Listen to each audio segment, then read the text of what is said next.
put any makeup on this morning. I just put on a little stuff on my eyebrows. Does that look all right? Yeah. And then I put a little bit of blush, but anyway, I just couldn't get it all on. And then I put oil on my face. We're live. We're and live. Do what? We're live. Oh, my You're so vain. I didn't know we were live. Oh, well, good morning, everyone. Think the song is, Robert think this Facebook Live is about Oh, good morning, everyone. Well, we're here on Friday morning to kind of give you an update of what's been happening in our big city of Buffalo Gap. There's some good things that have happened, and there's some not so good things. But isn't that the way life is? And, you know, one of the things is we have power back. Some of us have water. I have water in part of my house. I don't have water. Misty does I have not 3 have boys. water, and she has And a 3 dog. boys and a dog, and I'm here by And a myself, husband. and I have water.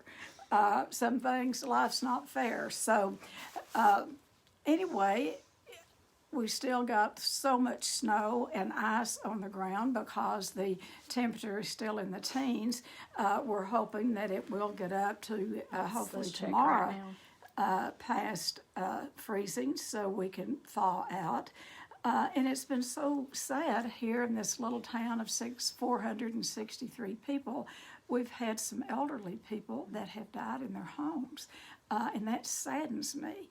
Now, on the flip side of that, somehow, I don't know all the history of what happened, but evidently they lived alone. And I know one gentleman, his neighbors checked on him every few hours. And so it just took a few hours from the time that they were there until they came back.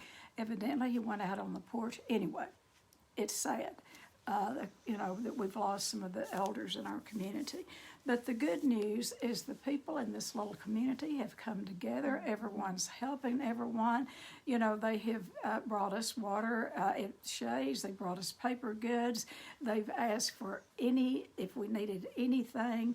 And, you know, that's what families do, and that's what communities do. Mm-hmm. And that's what Buffalo Gap has done. And come to find out, one of the reasons that we were not getting any help at all from the state is that the state didn't realize that we were in such bad condition. And so my youngest daughter, Christy, she's always been an old soul from the time she was a little bitty girl. She's always been a thinker.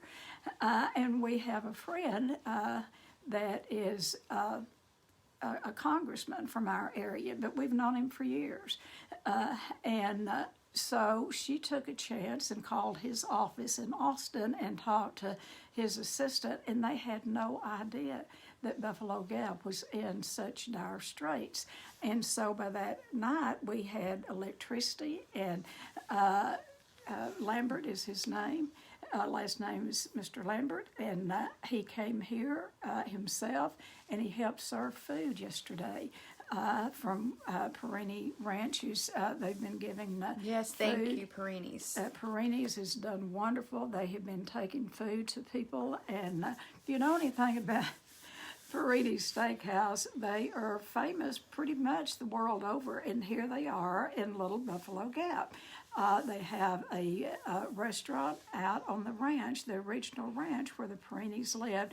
Perinis were some of the pioneers that started Buffalo Gap. And so they have, Tom Perini has won many, many contests for chefs, and he's not a trained chef. He trained himself, and his dad trained him on the chuck wagon because it was a working ranch. So to get food from Perini's is a treat because it's hard to even get a reservation out That's there. only my third meal from Perini's. So not only are they preparing some meals, but they're delivering them. Yes. Now, isn't that wonderful? That's what neighbors do for neighbors. And so that's what I wanted to talk about today, that things can be, you know, can look really bad, but there's good inside of everything. There's the good inside of everything. And for some reason or other, you know, I'm qualified. I am a big 12-stepper. I believe in the 12 steps because they are a designed program taken one step at a time that will teach you how to live life. Now, for those that are not in a 12-step program, I kind of feel sorry for you because it is a design for living that does not fail when we take the steps. What people fail to do sometimes is remember to take the steps in all situations. And so my favorite step really, now I will tell you, for those that are not in a 12-step program, if you believe in the Bible, go to the Bible and to James, the chapter of the book of James, the book of Ephesians, and it'll tell you exactly how to live life on life's terms. And that's where Bill W., the author of the big book, got a lot of his information, was right straight out of those two books of the Bible. Just put on a preaching cap. Without being, preaching too much, I've been thinking, step 10 is really my favorite step of the 12, because really what step 10 is, and I want to read it to you, is step 10 is continued to take personal inventory, and when we were wrong, promptly admitted it. Promptly does not mean 2 weeks later or a month later or whatever.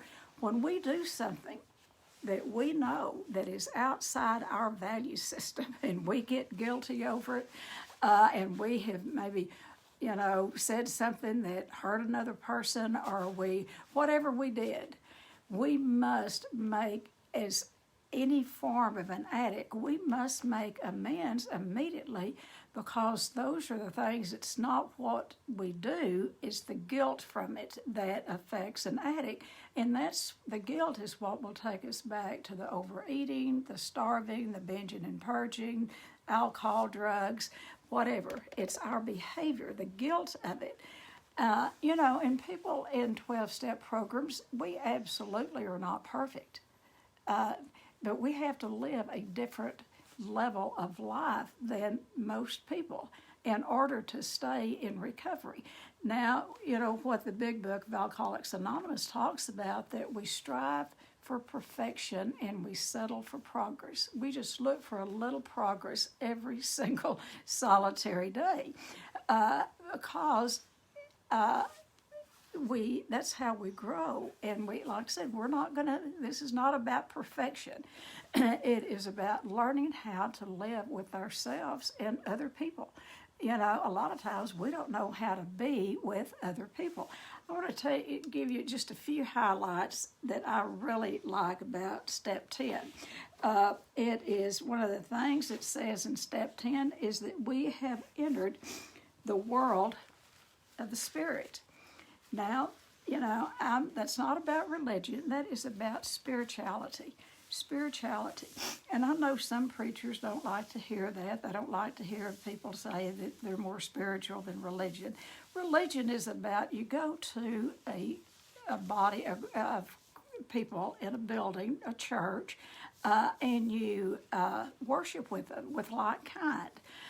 Spirituality is really about having that connection with God every minute, every moment of the day. And I'm not saying that people in church don't have that, but it's different. I work with people. I see people all the time that are not 12-steppers, and I don't know how they live with themselves sometimes, because, and this is a judgment part. I'm not judging them. It's a judgment. I'll see them, go to church 4 or 5 times a week and, praise God and all that. And then when something happens, when there's a breakdown, invariably they're the ones that are throwing fits and demanding their own ways. And 12-step people, we cannot do that, because the guilt of our behavior takes us back to the substance. It's not, it's not what happens to us, but how we go through it. So I want to give you a little hint about what step 10 is. It's actually doing the first 9 steps every single solitary day in every situation. Now, after people work what we call work the steps the first time, they begin to live the 12-step program, and it becomes a working part of the mind and body. It becomes, ingrained in us.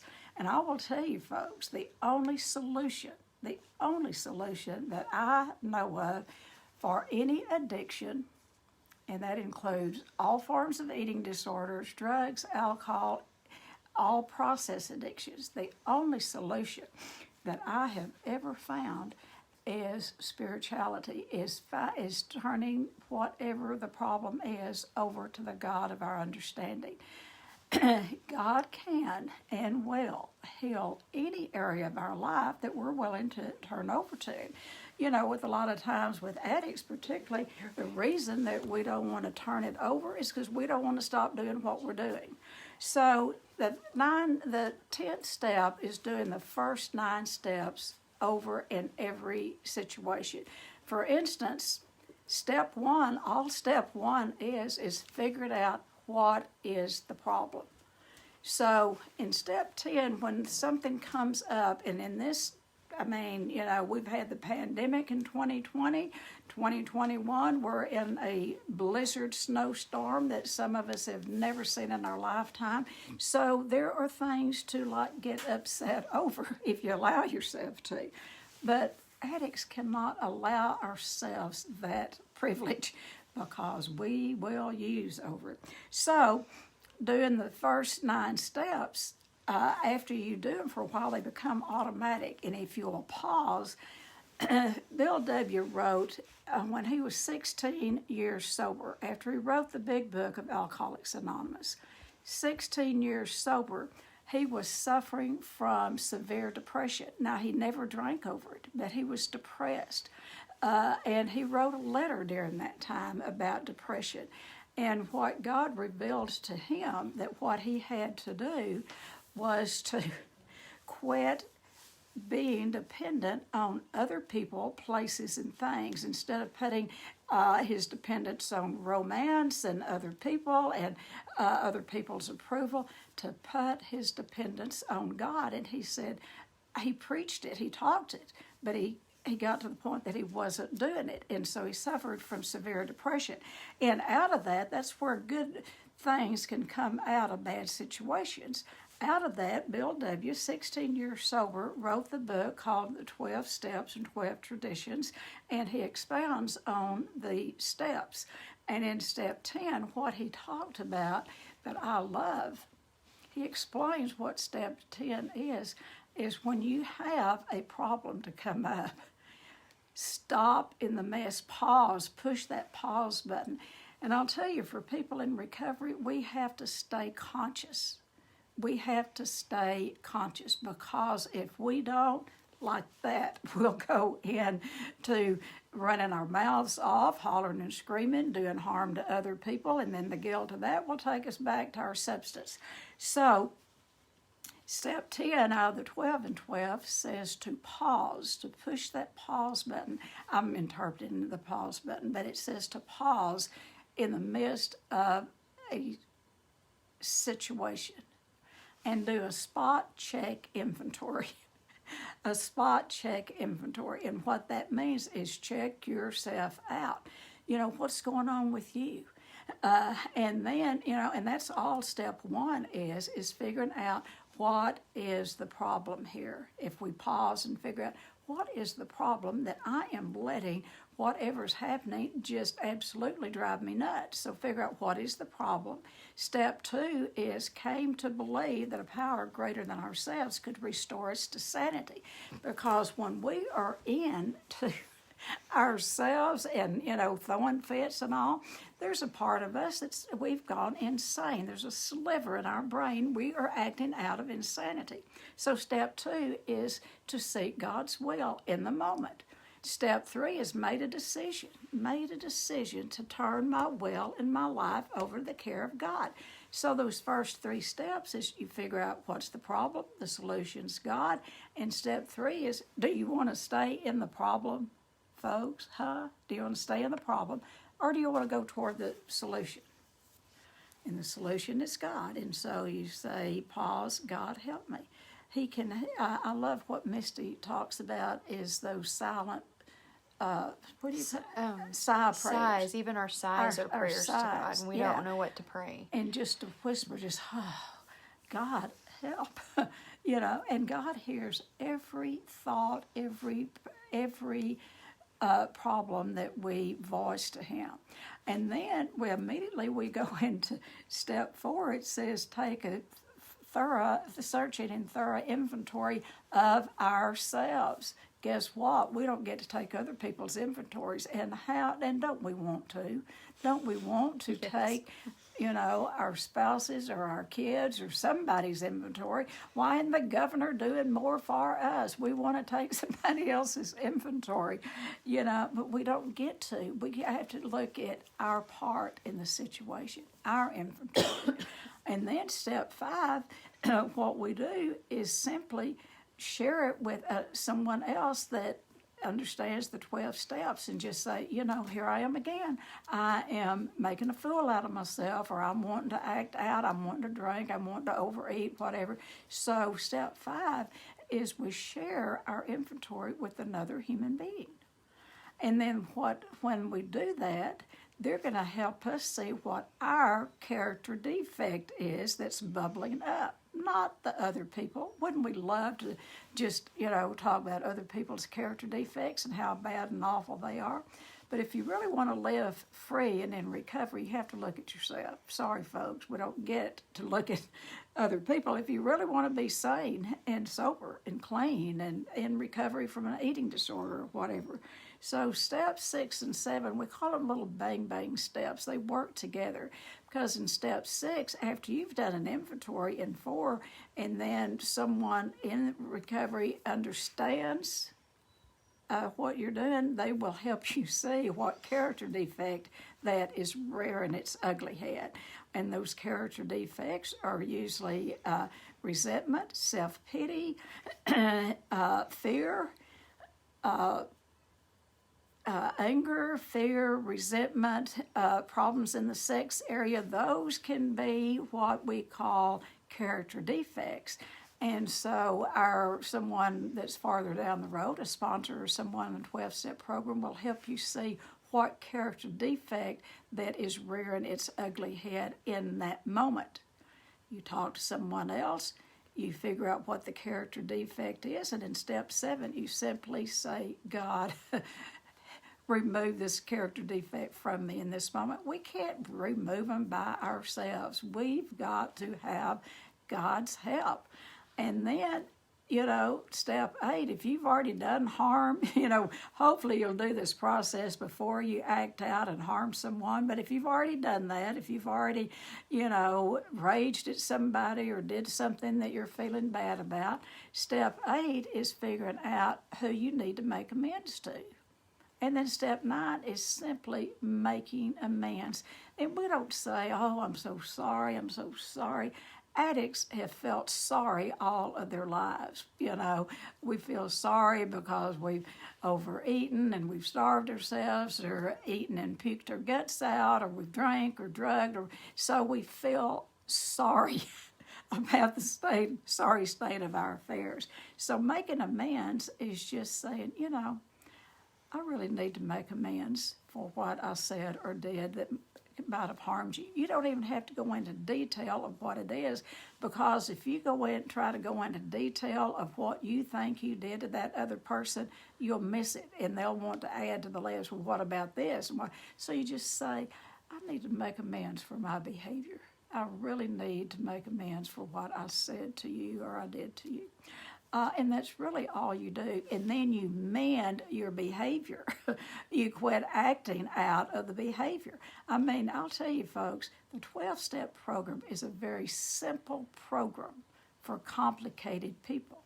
Addicts like to complicate everything. The 12 steps are laid out in such a way that is so simple.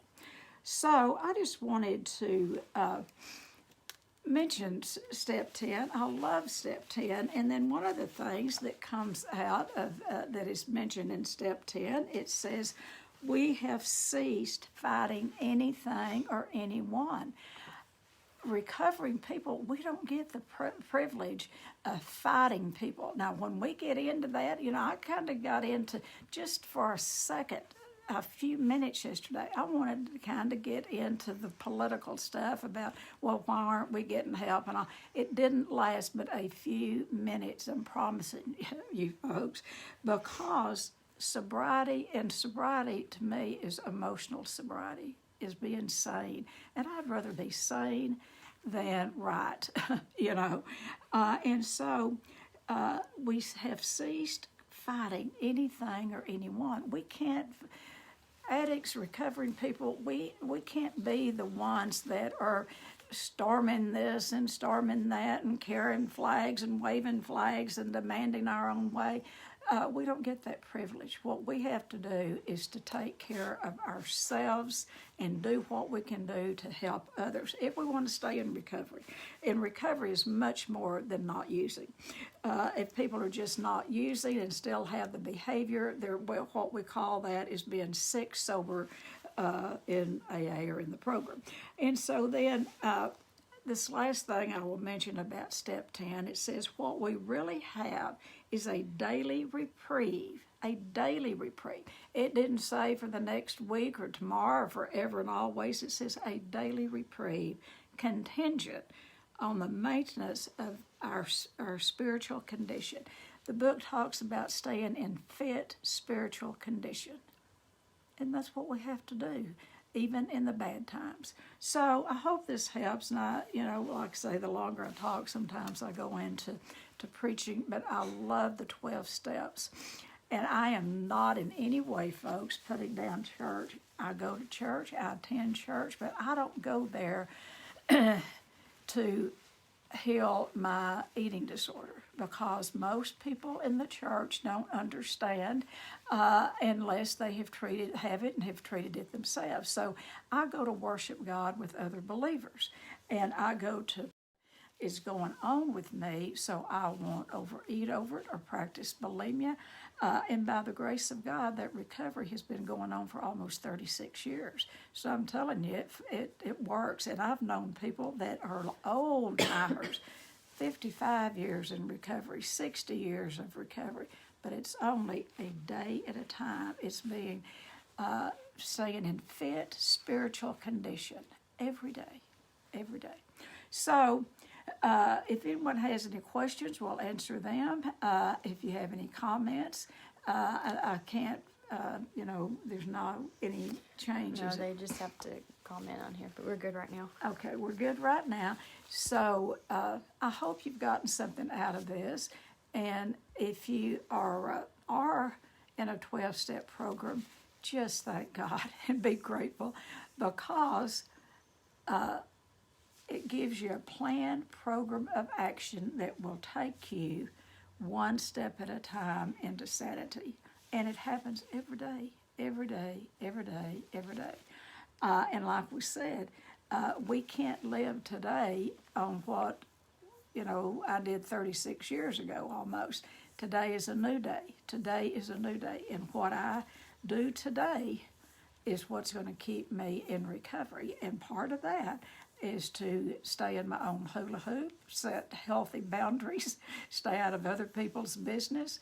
When in doubt, don't. When I have this brilliant something that I just know somebody needs to hear so it can change them, I need to pause and ask myself, are they even asking for this?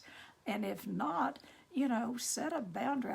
Imagine you have a hula hoop around you, and get inside that hula hoop and change that person all you want to, and then accept whatever is outside that hula hoop or outside the circle. That's what good boundary setting is. So, alrighty, that's what I have. My friend Misty, we talked, here it is, Wednesday, on about seeing this precious little 4-year-old boy.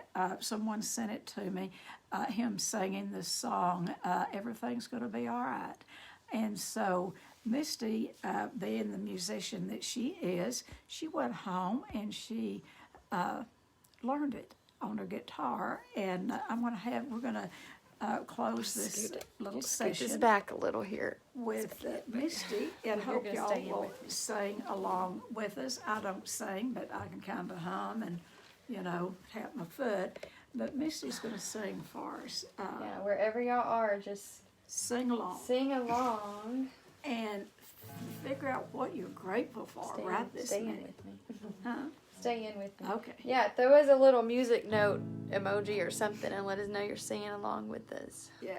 Okay. Stay. I will say the other night, right before, like probably an hour before the power came on, my boys and I were staying at my parents', and so I just started singing that song all day long. And I went when I got home from working at Shades. I started singing it, but I didn't know the verse. And my little boy just started singing it. He knew the whole song because they learned it at school. They're supposed to sing it, I guess, at a spring concert. So he taught it to me. And I had my guitar out and learned it. And my whole family, my dad, my mom, my niece, my boys, we were all just singing it and having fun with it. And we laid down, and an hour later, the lights came on, and we just all got up and started dancing and screaming. And when she says sing, they are singers. We sing. It could have been recorded. We could be out selling that record right now. But that's one thing that I've always tried to instill in my boys, that everything's gonna be all right. This too shall pass. Yeah, Maybe like a kidney stone, but this too shall pass. It's all right, and we've all been warm, and thankfully, there were some cold moments. And because of Misty, and we were going to have an intensive this week, so we had our intensive crew here, and that's Kim, my daughter, and Ashley that works in the intensive, and then Misty, and that's been the crew. The rest of the staff could not get in, and so I've been going over during the day and doing groups and with the clients, but it's these three women that have kept Shades of Hope going. My daughter Christy and Cam, they had gone to St. Louis to watch their son play football and got caught in the snow, and they couldn't get back. And so, they finally did come in, but it was hard for them to get here. And so what I'm saying, this woman here has fed a lot of people. She has cooked, these little bitty hands, has cooked and washed dishes. Well, I've had help in there. And see, she won't ever take much credit. And Izzy, her niece, has been in there helping, and the clients even got in. Yeah, the first morning they were in there flipping my gluten-free, sugar-free banana pancake. And so it's sausage, been a family effort. It has. Yeah. And it's actually been a blessing to me. And then they would stop throughout the day. She'd play the guitar and they would sing. And so they've had like a slumber party. Now they may be a little tired of it. Camp Shady. So, but anyway, the dorms are back in operation. They're back into the dorm rooms. And they may kind of miss that fellowship that they've had all week. So now they got to work. yeah, they've got to go back. I want to say one more thing too. I was just telling the clients this morning at meditation that really this has been a blessing to me. I've been grateful for my boys to experience snow power, and just to be grateful for what we have. And my boys played checkers for 6 hours yesterday. And, they like to play Xbox. So it's been really good for them to just sit at their grandparents' feet and play games. And then I was telling them also that, this last year for all of us has been really rough. And besides COVID especially, there were things in my own life that's been, transitional things that's been kind of rough. And just been at the back of my mind for a year. And I have not thought 1 second about it all week. And it's been like a reset for me. This week has been like a reset for me. And just to put things in perspective. I mean, when you're just worried about keeping people warm and fed, you don't have time to worry about petty stuff. It just looks so petty now. So anyway, every little thing's gonna be all right. That's so right. Y'all sing along. Sing with me. You gonna sing with me? Where you start. Sing loud. Okay. Don't worry about a thing, 'cause every little thing is gonna be alright. Don't worry about a thing, 'cause every little thing is gonna be alright. I woke up this morning, smiled at the rising sun. We have sun today. 3 little birds on my doorstep, singing a sweet song, melodies pure and true. Or sweet. This is my message for you. I see people singing, don't worry, TJ and Jenny, about a thing. 'Cause every little thing is gonna be alright. So don't worry about a thing. 'Cause every little thing is gonna be alright. 'Cause every little thing is gonna be alright. 'Cause every little thing is gonna be alright. Karen's singing, Angela's singing, good. Karen's on. Good. Alrighty, well, it's been a joy to be with y'all. Thank you for listening. I guess I'm so self-centered. I don't know if y'all got anything out of it or not, but I got a lot out of reviewing step 10. And, I want to say that is how 12-step people really live. They live out of step 10, redoing, every single day, redoing the first 9 steps, stopping in the midst of an upset and saying, what is the problem here? And it's usually me, I'm creating something, Look in the mirror. If you want to know what the problem is, go look in the mirror. I may not be creating anything, but I'm wanting to. Maybe it's all on the inside. And, the only solution, and I am not embarrassed to say this at all whatsoever, the only solution is God. That is the only solution. And may you find him now, and may you seek him in everything that comes your way today, because today is the only day that we have. Now, right now, is the moment of power. And we have power, different kinds of power. Thank y'all. Have a great day. Bye. Everything's going to be all right. Everything's going to be all right.